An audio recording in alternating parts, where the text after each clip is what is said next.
जय हिंद दोस्तों। आज हम लोग इस वीडियो में क्लास 9th बायोलॉजी चैप्टर 1 कोशिका जीवन की आधारभूत इकाई तो इसके लघु उत्तरीय प्रश्नों को सॉल्व करेंगे। तो यहाँ पे पहला नंबर प्रश्न है, निम्नलिखित में किन्हीं दो के प्रमुख कार्य बताएं। यहाँ पे जो दिया गया है इनमें से किसी का हमें दो का कार्य बताना है। पहला, गोल्जी उपकरण का कार्य लिखेंगे कि कोशिका का मुख्य श्वसन अंग है गोल्जी उपकरण, तथा यह पादप कोशिका विभाजन के समय कोशिका प्लेट बनने में सहायक है। और दूसरा, राजधानी का कार्य लिखेंगे कि यह जंतु कोशिकाओं में यह जल संतुलन का कार्य करती है और यह पादप कोशिकाओं में ये स्फीति तथा कठोरता प्रदान करती है। दूसरा नंबर प्रश्न है, किस प्रकार की कोशिका को प्रोकैरियोटिक कोशिका कहा जाता है। इसका उत्तर लिखेंगे कि जिस कोशिकाओं में झिल्ली युक्त अंगक नहीं होता है उसे प्रोकैरियोटिक कोशिका कहते हैं। अगला प्रश्न है, पादप कोशिकाओं और जंतु कोशिकाओं में मुख्य अंतर क्या है। इसका उत्तर लिखेंगे कि पादप कोशिकाओं में कोशिका भित्ति उपस्थित होती है यानी कि पाया जाता है, जबकि जंतु कोशिका में कोशिका भित्ति अनुपस्थित होती है यानी कि नहीं पाया जाता है। अगला प्रश्न है, यदि गोल्जी उपकरण न हो तो कोशिका पर इसका क्या प्रभाव पड़ेगा। इसका उत्तर लिखेंगे कि कोशिका को मुख्य श्रवण अंग है जो नहीं रहेगा और गोल्जी उपकरण नहीं रहेगा तो कोशिका का विभाजन नहीं होगा। अगला प्रश्न है, कोशिका के किस अंगक को बिजली घर कहते हैं और क्यों। इसका उत्तर लिखेंगे, माइटोकॉन्ड्रिया को बिजली का घर कहा जाता है क्योंकि इनमें उपस्थित कोशिकीय श्वसन के एंजाइम के चलते भोजन का संपूर्ण ऑक्सीकरण होता है। इसके फलस्वरूप जीव के लिए ढेर सारी अति आवश्यक ऊर्जा मुक्त होती है, इसीलिए माइटोकॉन्ड्रिया को कोशिकीय ऊर्जा गृह यानी कि बिजली घर कहा जाता है। अगला प्रश्न है, एंडोसाइटोसिस किसे कहते हैं। इसका उत्तर लिखेंगे कि कुछ एक कोशिकीय जंतुओं जैसे अमीबा में कोशिका झिल्ली का लचीलापन कोशिका को इस योग्य बनाता है कि अपने बाहरी वातावरण से ये भोजन तथा अन्य खाद्य पदार्थों का अधिग्रहण कर सकती है। कोशिका झिल्ली द्वारा संपन्न होने वाली इस क्रिया को एंडोसाइटोसिस कहते हैं। 7 नंबर प्रश्न है, लवक कितने प्रकार के होते हैं एवं इनके क्या कार्य है। इसका उत्तर लिखेंगे कि लवक 3 प्रकार के होते हैं। पहला ल्यूकोप्लास्ट, दूसरा क्रोमोप्लास्ट, तीसरा क्लोरोप्लास्ट। तो ल्यूकोप्लास्ट का कार्य देखेंगे कि ल्यूकोप्लास्ट मुख्यतः जड़ की कोशिकाओं में पाया जाता है और खाद्य संचयन का कार्य करते हैं। इसमें स्टार्च, प्रोटीन तथा तेल जैसे खाद्य पदार्थ संचित रहते हैं। दूसरा है क्रोमोप्लास्ट, तो इसका कार्य है देखेंगे कि क्रोमोप्लास्ट फूलों और बीजों को विभिन्न रंग प्रदान करता है।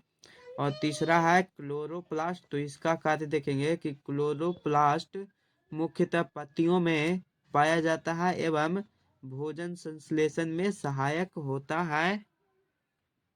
अगर आप लोगों को यह वीडियो अच्छा लग रहा होगा तो प्लीज़ चैनल को सब्सक्राइब कर दीजिएगा और अपने दोस्तों के पास शेयर कर दीजिएगा।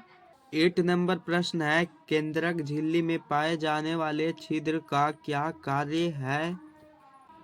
इसका उत्तर लिखेंगे कि केंद्रक झिल्ली या कला में पाए जाने वाले छिद्रों के द्वारा केंद्रक द्रव्य एवं कोशिका द्रव के बीच पदार्थों का आदान प्रदान करता है। अगला प्रश्न है, जीन को आनुवांशिक इकाई क्यों कहते हैं।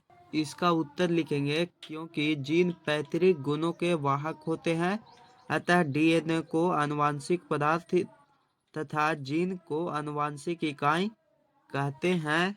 10 नंबर प्रश्न है, विसरण तथा परासरण में क्या अंतर है।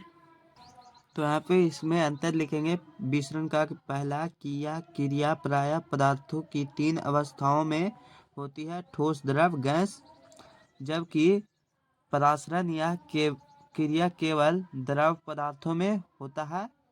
दूसरा अंतर लिखेंगे कि विसरण, इसमें अर्ध पारगम्य झिल्ली का होना आवश्यक नहीं है, जबकि परासरण में इसमें दो भिन्न सांद्रण घोलों के माध्यम अर्ध पारगम्य झिल्ली के होना आवश्यक है।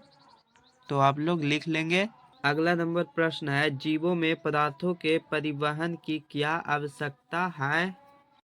इसका उत्तर लिखेंगे कि सभी जीवों को जीवित रहने के लिए भोजन, जल और ऑक्सीजन की आवश्यकता होती है। उन्हें इन सभी पदार्थों को अपने शरीर के विभिन्न अंगों तक पहुंचाना होता है। साथ ही जंतुओं को उन अंगों में उत्पन्न अपशिष्ट पदार्थों का परिवहन उस स्थान तक करना होता है जहां से उन्हें बाहर निकाला जा सके। इसीलिए जीवों में पदार्थों के परिवहन की आवश्यकता होती है। अगला प्रश्न है, क्रोमोसोम तथा क्रोमैटिड में क्या अंतर है? क्रोमोसोम और क्रोमैटिड में अंतर लिखेंगे। पहला कि क्रोमोसोम महीन, लंबा तथा अत्यधिक कुंडलित धागे के स्वरूप दिखाई पड़ता है, जबकि क्रोमैटिड दो समांतर कुंडलित धागों के समान रचना होती है।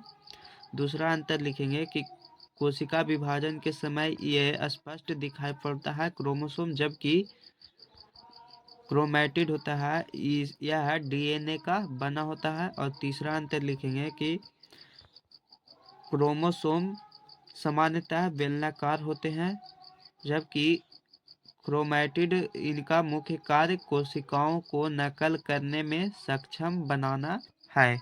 अगला प्रश्न है, यूकैरियोटिक कोशिकाओं के मुख्य लक्षण क्या होते हैं? इसका उत्तर लिखेंगे कि यह विकसित कोशिका है, इसका आकार बड़ा होता है, यह सभी पादपों और जंतुओं में पाया जाता है, यह केंद्रिका में पाया जाता है, इनमें अनेक क्रोमोसोम पाए जाते हैं, यानी कि यूकैरियोटिक कोशिका में इतने सारे लक्षण होते हैं। तो आप लोग लिख लेंगे।